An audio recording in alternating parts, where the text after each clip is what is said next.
E aí, nós estamos mesmo em batalha espiritual? Vamos falar sobre isso um pouquinho.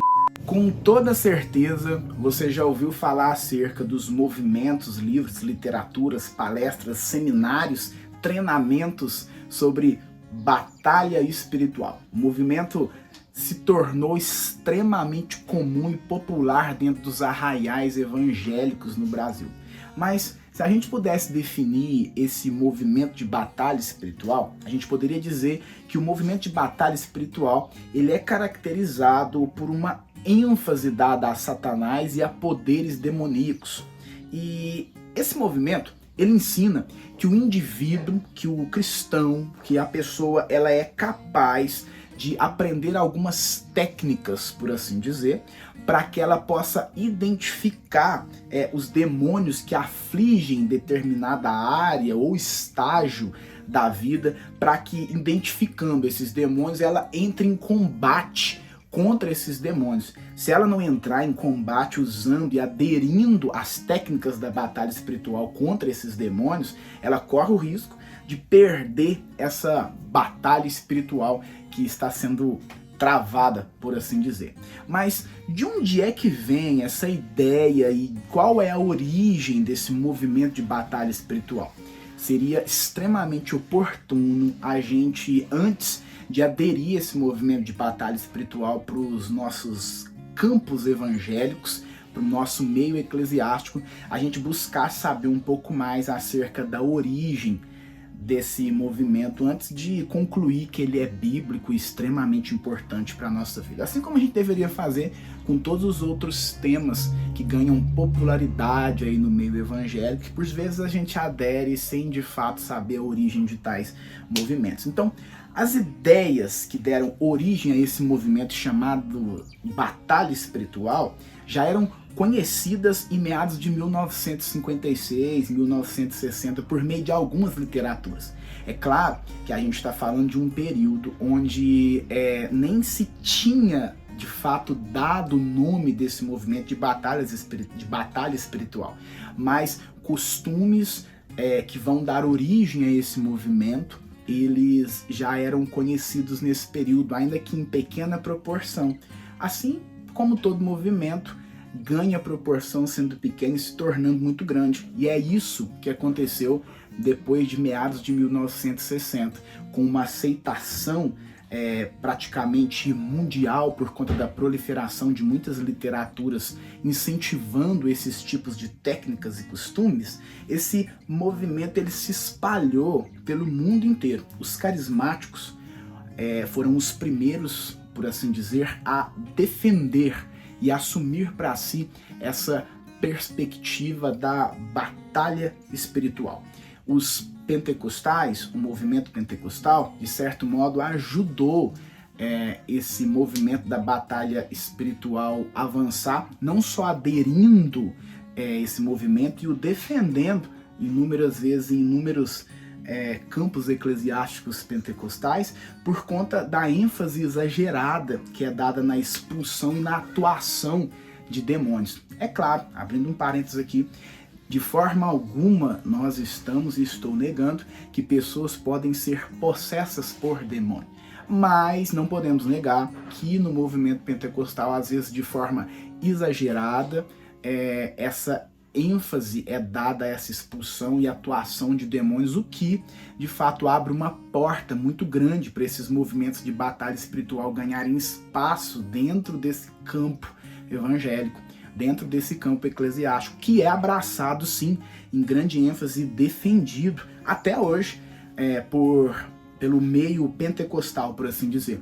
Os carismáticos, os primeiros a defenderem e aderirem a essa perspectiva de batalha espiritual como uma ênfase no seu ministério, são bem reconhecidos por isso. A gente tem o exemplo do grande Benny Hinn, um herege, do Benny Hinn, que é alguém que defendeu, é um conferencista mais contemporâneo, que defendeu com ênfase extremamente veemente a ideia da batalha espiritual. Mas no Brasil, a linha da batalha espiritual que se tornou mais comum, já que esse movimento tem linhas diferentes, mas que de modo geral como tem crenças familiares, é possível englobar todos que aderem a esse movimento de batalha espiritual e juntá-los em um time só, por assim dizer.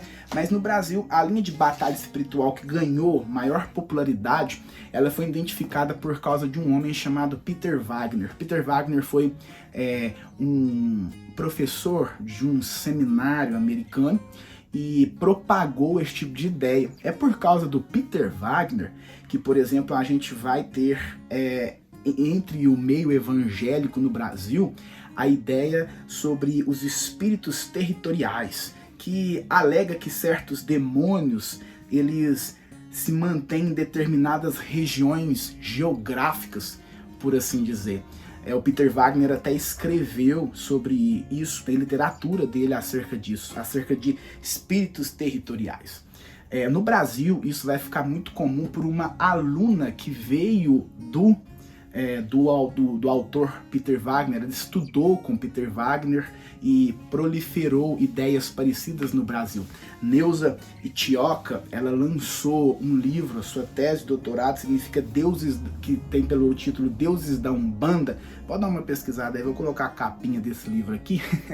E nesse livro ela vai defender a ideia de que nós temos que nos proteger contra os deuses da Umbanda que tomam conta, por assim dizer, da nossa região do Brasil. É aí que vai surgir nomes de Pombagira, essas coisas desse tipo. Não que eles surgiram com ela, mas ela foi uma grande defensora de que as pessoas deviam estar atentas a se protegerem desses demônios de forma específica que ganham nomes. Então, é por meio daí que a gente vai percebendo essa origem. Com isso, esse movimento de batalha espiritual, ele vai cada vez se reinventando ainda mais e se unindo a outras heresias que já são comuns, que vieram antes ou até depois desse movimento. Como, por exemplo, a teologia da prosperidade é unida e defendida por muitos a essa ideia de batalha espiritual. E o que eles ensinam? Eles querem dizer o seguinte: olha, com certeza você já ouviu isso por aí, meu querido. Olha só, eles ensinam o seguinte: há um demônio em determinada área da sua vida que está impedindo que você prospere. Então você tem que confrontar, combater esses demônios. Caso contrário, sua vida financeira vai continuar travada. Outros vão aderir a essa batalha espiritual, esse movimento da batalha espiritual, a ideia da cura interior. Ou seja, em algum momento da sua vida, você passou por uma determinada situação e foi naquele momento que o demônio passou a agir em tal área. Então, para isso, você tem que fazer uma espécie de cura interior, uma regressão memorial, psicológica, para se lembrar de tudo que você passou, para confrontar o demônio daquela tal área, para que aquela área se resolva por causa de determinada data e momento na sua história onde isso aconteceu. Então, são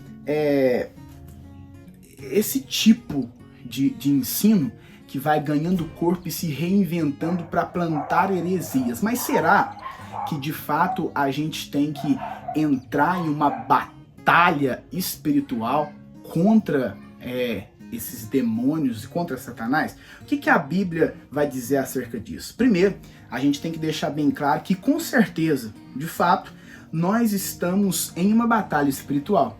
O apóstolo Paulo, Efésios capítulo 6, versículo 12, vai dizer o seguinte: porque nossa luta não é contra o sangue e a carne, mas contra os principados e as potestades, contra os dominadores deste mundo tenebroso, contra as forças espirituais do mal nas regiões celestiais. Mas será que o apóstolo Paulo ele está nos ensinando aqui a chamar Satanás para o combate? Será que o apóstolo Paulo ele está nos ensinando a aguçar Satanás para que possamos ter um conflito contra ele? Chamar Satanás para a briga, por assim dizer?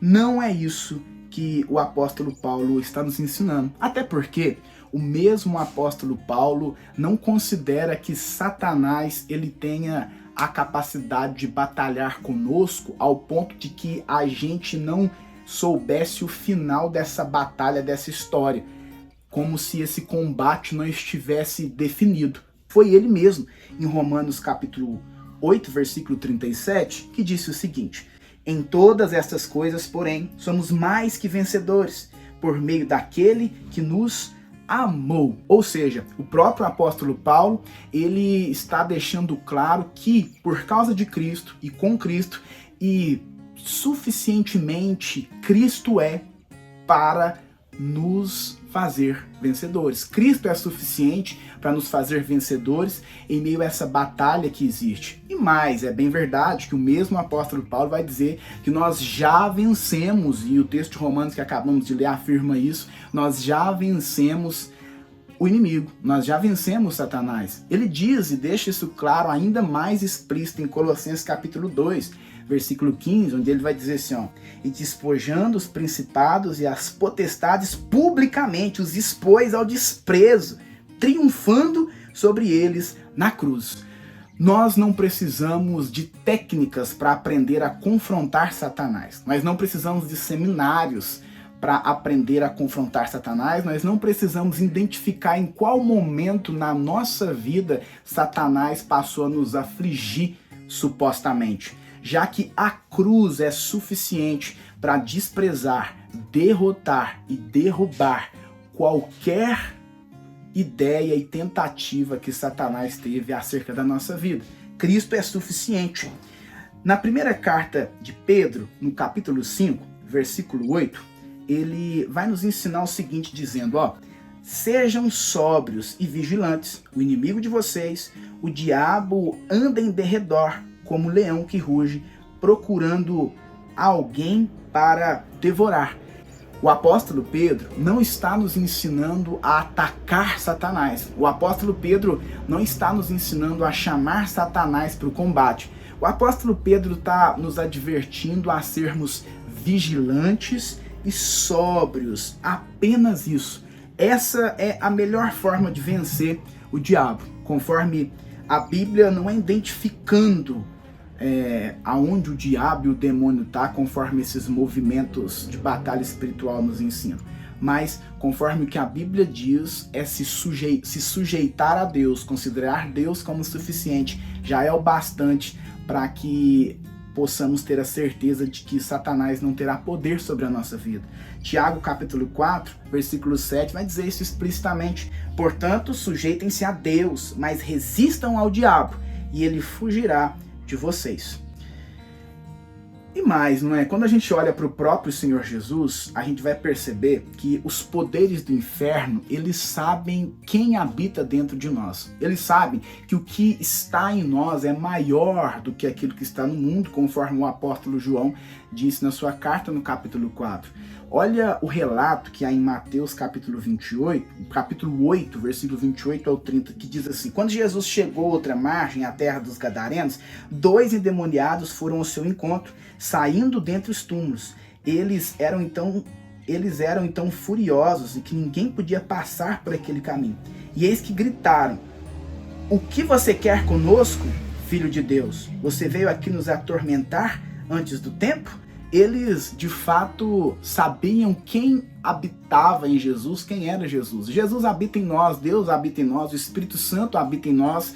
E quando somos crentes, cristãos, verdadeiros e genuínos, qualquer investida de Satanás, seus poderes demoníacos sabem o que está dentro de nós e quem está em nós. Esse movimento de batalha espiritual, ele incentiva o cristão a concentrar seu pensamento mais no diabo do que no próprio Deus, contradizendo o que a Bíblia nos ensina que deve ocupar o nosso pensamento. Filipenses capítulo 4, versículo 8, o apóstolo Paulo ensinou que um cristão deve pensar. Ele disse assim: finalmente, irmãos, tudo que é verdadeiro, tudo que é respeitável, tudo que é justo, tudo que é puro, tudo que é amável, tudo que é de boa fama, se alguma virtude há, se algum louvor existe, seja isso que ocupe o pensamento de vocês, o que é diferente de alguém que defende ferrenhamente essa ideia da batalha espiritual, porque vive pensando apenas nas investidas de Satanás, tentando identificar Satanás, tentando dar nome a demônios para saber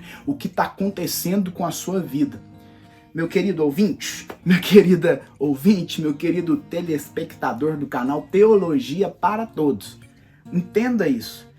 O que nos torna aptos para batalha contra o inimigo de nossas almas, que é o diabo e seus poderes demoníacos, é a nossa suficiência em Cristo, sabe?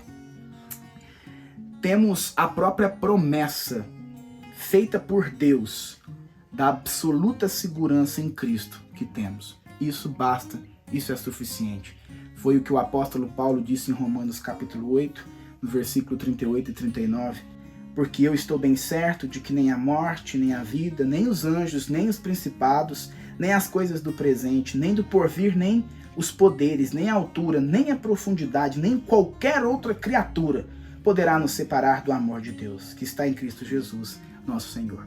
Cristo é suficiente e o bastante para que declaremos o inimigo vencido, derrubado, por causa da cruz de Cristo, por causa do ato de Cristo na cruz. Eu espero ter te ajudado até aqui, que Deus te abençoe.